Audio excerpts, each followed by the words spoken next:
ወይዘሮ ሜላት እስካሁንም አልተነሳችም። እቺ ተንከሲስ እንግዲህ ባዩሽ ተመልሳ ምንም ነገር እንዳልተፈጠረ ምንም ነገር እንዳልሰራች ሆናም ተመልሳ ሄዳለች።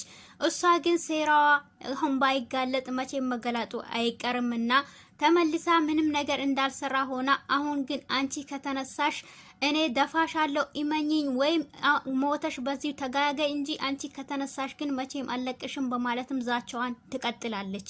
ነገር ግን እነዚህ ሄዋዎች ምንም እንደሰራች አላወቁም። እርግብም እስካሁን ድረስ አልተመለሰችም። በዛ ባለመመለሷ ምክንያት እንግዲህ ፖሊሶቹም ይሄ አንድ እርምጃ ነው። እናም ደግሞ እሷ ከመጥፋቷ የተከተለ ወርቅም ጠፍቷል። ስለዚህ እሷ እጅ አለበት ማለትም እሷንም ፍለጋቸው ቀጥሏሉ። ለአቶ መስፍንም እንግዲህ ሄደህ ማመልከት አለብህ በማለትም ነግሮታሉ። አሰላሙ አለይኩም ወራህመቱላሂ ወበረካቱ። ሰላም ጤና ይስጥልኝ። የተወደዳችሁ የተከበራችሁ ቻናሌ ቤተሰቦች ሰላም እዝነት ፍቅር አይለያችሁ እያልኩኝ ቤተሰቦቼ እንግዲህ እንደተለመደው ፍትፈታ ይዤላችሁ መጥቻለሁ።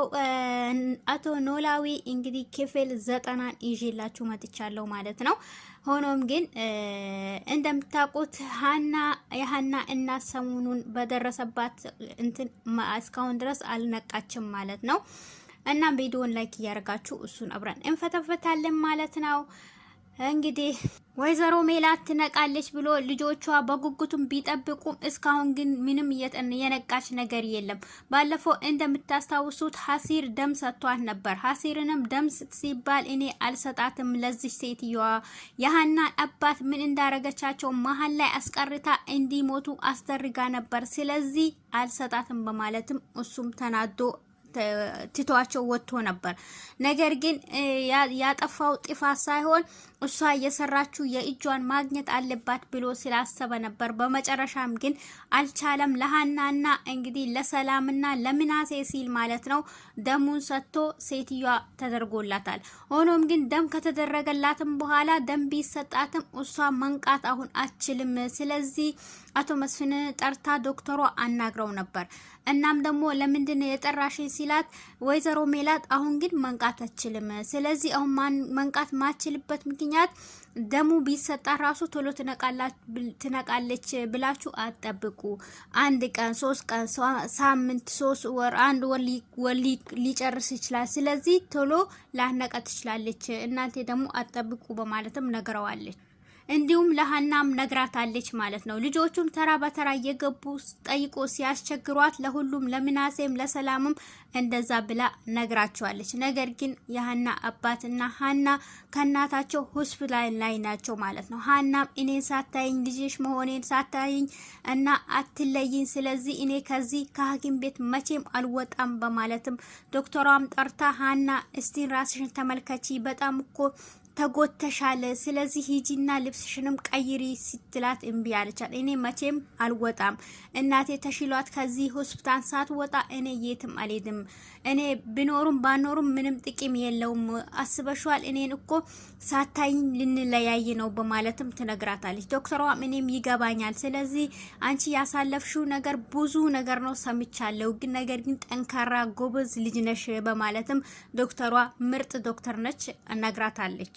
ምናሴም ሰላምም እንግዲህ እናታቸውን ሄዶ አይቷል። ነገር ግን ሁለቱም ጸሎት በማድረግ እናታችን አዲንልን በማለትም እነሱም እንግዲህ ጸሎታቸውን ቀጥለዋል። መቼም ወይዘሮ ሜላት መሞት የለባትም። ስለዚህ የዚች የባዩሽ ተንከሲስና የዛችን ከይሲ ሁለቱን መጋለጥ አለባቸው። ስለዚህ ፖሊሶቹም ምርመራቸውን ቀጥለዋል። ፖሊሶቹም መጥቶ ምርመራ ባደረጉበት ሰዓት ዶክተሯንም አንቺ የጠረጠርሽው ነገር ሳይሆን አይቀርም ብሎ ይነግሯታል። እንዴት ማለት እኔ ግን አልገባኝም ስትል አንቺ ምናልባት የእንትንሳ አደጋ ሳይሆን ሰው የመታት ያልሽው ነገር ትክክል ነው ሳይሆን አይቀርም። ስለዚህ ሌላው ነገር ይቆይንና ዶክተሯን በጣም በመገረም እንዴት እንደዚህ ልትል ቻልክ ስትል አይ ሰው ሳይሆን ያው ይሄ መረጃ ትክክለኛ በመሆኑ ነው ስላየ ነው። ነገር ግን መረጃው ሙሉ ለሙሉ አጠናቀን ስንጨርስ እንደርስበታለን እንነግርሻለን በማለትም አናግሯታል። ሆኖም ግን እቺ እርግብ የምትባለው እስካሁን ድረስ አለመመለሷ በጣም የሚያስገርም ሆኗል። እናም ደግሞ አንድም ደግሞ እሷ ቤት እስካሁን ድረስ አለመመለሷ እናም ደግሞ ልጅ ነኝ ብላ ልጅነቷ በተረጋገጠበት ቀን እናትዮ ደግሞ እንደዚህ ሆና በወደቀችበት ቀን መጥፋቷ እስካሁን ድረስ ቤት አለመምጣቷን በጣም ተገርሟል። አንድም ደግሞ በቤት ውስጥ ወርቅና ቁሳቁሶቹን መጥፋታቸው እሷን ሊያስጠረጥረው እንግዲህ እንትን ብሏል ማለት ነው፣ ተገዷል። ፖሊሶቹም እቺ ልጅ ስለዚህ እጇ አለበት ማለት ነው። ስለዚህ አቶ መስፍን ሄዳ ማመልከት አለብህ ወደ ፖሊስ ጣቢያ ሲለው እኛማ እንግዲህ እንደምታይን እስካሁን ድረስ እሷ ጋር ሜሉ ጋር ነን። ስለዚህ ሲልም ቢሆንም አንድ አፍታ መታ ማመልከት ግድ ይልሃል ሲለው እሺ ብሎታል ማለት ነው። እርግብ ግን የእጇን ተገኝታ ማግኘቷ ግድ ይላል። ሆኖም ግን የእርግብ ብቻ ሳይሆን ይሄ ጥፋት ደግሞ የእርግብ ሳይሆን የባዩሽ ነች። ባዩሽ ደግሞ የሷን ያገኘችውን እጥፍ ማግኘት አለባት ብዬ አስባለሁ። አሁንም ልታያት በሄደችበት ሰዓት እንደላወቀና እንደሰማ ሰው እንደላየ ሰው ሆና እያለቀሰች ትገባለች። እንዴት አነገራችሁኝም እያለች ትዛቻለች። እነሱም በሚወጡበት ሰዓት ሜሉ እመኚኝ አንቺ በዚህ ቦታ ሞተሽ እስካልወጣሽ ሬሳሽ እስካልወጣ ድረስ እኔ ግን በቁም ሆነሽ ካየሁሽ እኔው ራሴ ነኝ የሚደፋሽ በማለትም ዛቻዋን ዛይታበታለች ማለት ነው። ይሄ ምን ያህል ገገምነትና እርኩስነት ራስ ወዳጅነት ነው የሚያሳየው። በጣም ይገርማል። አንዳንድ ሰው ግን እንዴት አርጎ እንደፈጠረው ራሱ ያሳፍራል። እንደዚህ ሆኖ የልብ ወዳጅ የሚባልበት ሰዓት የጠፋበት ሰዓት ዘመን መጥቷል። እሷ ግን ከልቧ ጓደኛ አይነች ብላ ታቀርባታለች። ነገር ግን ለሷ ምጠነሰላና ነገር አታቅምና እናም ደግሞ ሀናም እኔ እንዴት ለምን እንደዚህ ትያለሽ እንዴት አነገሩኝም ስትል ማንም እኮ ትዘላለውን በዛን ሰዓት ሁላችንም በዛን ሰዓት የሚያስታውስም ሰው የለም በማለት ሀናም ሆነ ምናሴ መልሶላታል። እናም ደግሞ ብትሞቱም እኮ አትነግሩኝም ማለት ነው ብላ ለአቶ መስፍንም ስትነግረው በዛን ሰዓት ማን ያስታውሳል ብለሽ ታስቢያለሽ? ስለዚህ ሁላችንም ተዘናቅተን ስለነበረ ማንንም አላስታወስንም ብሎ እሱም መልሶላታል ማለት ነው። እናም ደግሞ ምናሴን ሀሲርን መንገድ ላይ አይታ ሀሲርን አንተ እየተከታተለኝ ነው አይደል? አንተ ልጅ ነግሬሃለሁ በማለትም ሆስፒታል ላይ ያለም ነግረዋለች። ዝም በላህ ለምንድን ነው የምትከታተለኝ ብላ ስትነግረው አንቺ ሴትዮ ያምሻል እንዴ? አንቺን ለምንድን ነው የምከታተልሽ? ለምንድን ነው እንደዚህ እኔ ስታይኝ ሁሌ የምትደነግጪው? ሳይሽ በጣም ነው የምትደነግጪው ብሏታል ማለት ነው። እሷም ስትል ለምን እደነግጣለሁ እኔ ምን ለምንድን ነው እኔ እኮ ለምን ትከታተለኛለህ ነው ያልኩክ ሲል ሴትዮ ተፋችኝ፣ እኔ አንቺን የምከታተልበት ጊዜ የለኝም። ነገር ግን ሳይሽ በጣም ትደነግጫለሽ፣ እኛን ስታይን በጣም እንትደነባበሪያለሽ፣ ግን ለምንድን ነው ብሎ እሱም መልሶላታል።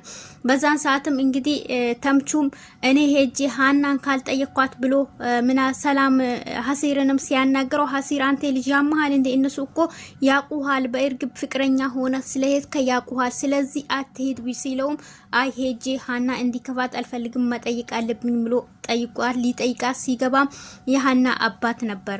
በዛን ሰዓትም የሀና አባት በነበረበት ሰዓት ገብቶ እናም ደግሞ ሀናን አንተ ግን ለምንድን ነው እንደዚህ ያልመጣው ብላ ስጠይቀው እሱም ደግሞ ጠይቆ አባትዮን ሲያት በጣም ስለደነገጠ አባትዮ ደግሞ ስለላየው አያውቀውም ማለት ነው የእርግብ ፍቅረኛ መሆኑ። ስለዚህ ሁለቱም ተደናግጦ በቃ እንሂድ ብሎ ሲወጡ ሳያስቡት ነበር የገቡት። ከዛ በኋላ እንዴ ምን ሆነሃል አባቴ? ምን ሆኖ ነው አንተ? ለምንድን ነው እንደዚህ የምትደናገጠው?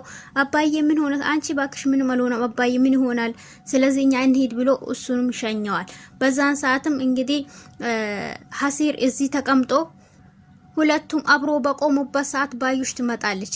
እናንተ ልጅ ግን ትከታተሉኛላችሁ ልበል? ለምንድን ነው የምትፈታተኑኝ? አትፈታተኑኝ ነግሬያችኋለሁ ስትል አንቺ ሴትዮ አተፋችን እኛ ለምንድን ነው የምንከታተልሽ? አንቺ ስታይን ግን በጣም ትደነግጫለሽ፣ በጣም ትፈሪያለሽ። ምን ሆነሽ ነው? ለምንድን ነው እኛም እንደዚህ የምትይን ብሎ አንቺ እንደው ሌባ ስለሆንሽ ነው ብሎ ተምቹም ያወራል።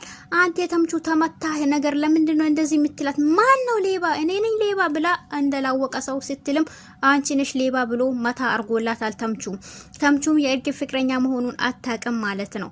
እናም ደግሞ ሚናስ ሀሲርም በጣም እየፈራ አሁን ባሁን ትይዘናለች ብሎ ለራሱ ለነፍስ አውጪኝ በማለትም እሷ ትይዘኛለች በማለትም ሁለቱም ሄደዋሉ ማለት ነው። በዛን ሰዓትም ሀሲር ለሃና እንግዲህ ልብስ ይዞ በመጣበት ሰዓትም ያቺም ተንከሲስ ትመጣለች። ከዛ በኋላ ዶክተሮች ፖሊሶች ሊፈትሹ ሲገቡ ሊያት ለምርመራ ሲገቡ ተደናግጣለች። የእጅ አሻራም ስለተባለ በጣም ሀሳብ ውስጥ ገብቶባታል። ምናልባት እኔንም ካሉኝ ብላ በጣም ፈርታለች። ምክንያቱም የሰራችው የእጇ ተንከሲስ ስላለባት ማለት ነው። ከዛም በኋላ በቃ እኛ ውጭ እንውጣ እናንተ ብላ ሀሲርና እሷ ወደ ውጭ ሲወጡ እንቴ ልጅ ነግሬሃለሁ አትከታተለኝ አላልኩም ስትለው አንቺ ሴትዮ እኔ አንቺን አልተከተልኩሽም ካንቺ እኔ ወጣውኝ አንቺን ወጣሽ በማለትም አንቃ ስትይዘው ሊቀቂኝ ነግሬሻለሁ ብሎ አንቺ ልገይኝ ነው እንዴ በማለትም እሱም ይናገራታል ማለት ነው። እንግዲህ ወይዘሮ ሜላት ትነቃለች ብለን እንጠብቃለን። በሚለቀቀው ቪዲዮ መጨረሻ ላይ እናያለን ማለት ነው ምን እንደሚፈጠር። እቺ ተንከሲስ ባዩሽ ትያዛለች፣ እርግብ ትያዛለች። እርግብ እስካሁን ድረስ አለመመለሷ እንግዲህ በፖሊስ እየተፈለገች ነው። ሄዶ አቶ መስፍን ያመለክታል ማለት ነው። እንግዲህ የሰረቀችው ብርና ወርቅ እንግዲህ ወዴት ሄዳ? ማን ነው ወይዘሮ ሜላትን እንደዚህ የደበደባት? የወይዘሮ ሜላትም እናት አስቴር አልሰማችም ማለት ነው። እንግዲህ እናቷም ደግሞ ሀና ልጇም ሆና አረጋግጣ ግን ሳታያትም እንዳትሞት ማለት ነው። ቤተሰብ ቪዲዮን ላይክ ያደርጋችሁ። ወሰላሙ አለይኩም።